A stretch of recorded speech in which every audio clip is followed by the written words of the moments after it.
January 27, 2026, a passenger train carrying 291 civilians moves through the darkness of eastern Ukraine. 3 Shahed drones close in and strike the center passenger car with surgical precision. 5 people killed.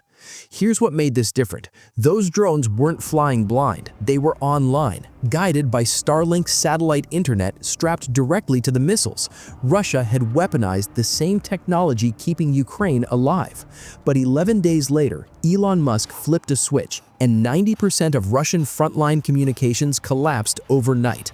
When SpaceX activated Starlink in Ukraine in February 2022, it was a game changer, giving Ukrainian soldiers real-time satellite internet even as Russia destroyed every tower and cable it could find.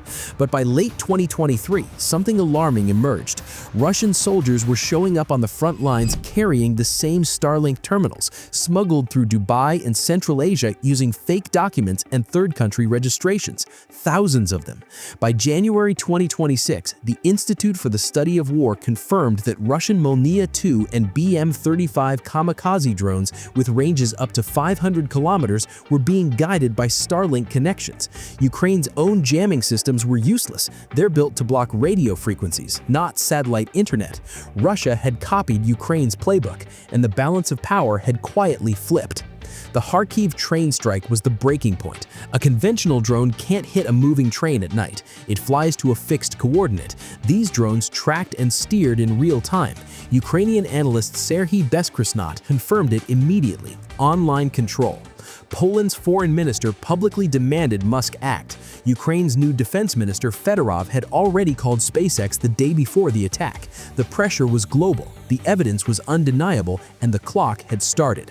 What followed was the fastest and most effective act of digital warfare in modern history. January 31st, SpaceX activates a speed threshold kill switch. Any Starlink terminal moving faster than 75 to 90 kilometers per hour, the cruising speed of Russian strike drones, instantly loses connectivity. You cannot spoof it. The satellites calculate your velocity themselves. February 2nd, full whitelist announced. Only terminals verified by Ukraine's Ministry of Defense stay online. Every Russian terminal cut off, no exceptions. February 5th, whitelist goes live. Russian assault attempts drop from 80 to 110 per day to just 56 in a single 24-hour period. 11 days, from a terror attack on a passenger train to a system-level communications collapse across a 1,000-kilometer front line. The chaos was immediate and catastrophic. Ukrainian partisan network Atesh reported it first. Russian units, unable to identify each other, opened fire on their own troops. Friendly fire incidents across the entire front. Russian mill blogger Yuri Podolika, 2.9 million Telegram followers, wrote, "Our communications are in chaos. Elon Musk flipped the switch." Some units fell back to paper maps and memory sticks. Russia's top state TV propagandist called for nuking SpaceX's satellite constellation from orbit. 2 years of secretly built battlefield infrastructure gone overnight, because it was all built on someone else's network. Here's the question that's now being debated in war colleges from Washington to Beijing.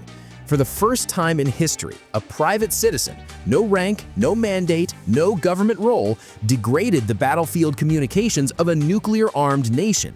Not with missiles, not with a cyber attack, with a software update. The Jamestown Foundation called it plainly: modern militaries are dangerously reliant on single private providers with no contractual military obligations.